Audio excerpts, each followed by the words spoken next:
Hi guys, in this video, I'll show you how to change the language on your MacBook. This works for both MacBook Air and MacBook Pro in 2026.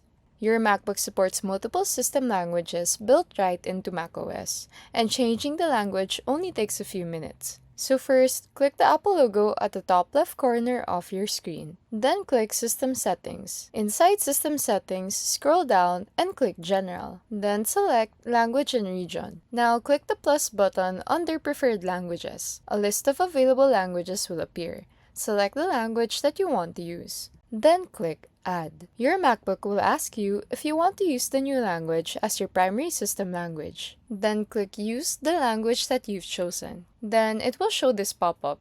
Some changes may apply immediately, but certain apps may require restarting your MacBook. After restarting, your menus and system text should appear in the new language. If an app still appears in a different language, check if that app has its own language settings. And that's how to change the language on your MacBook. If this video helped you, feel free to like and subscribe for more Mac tutorials.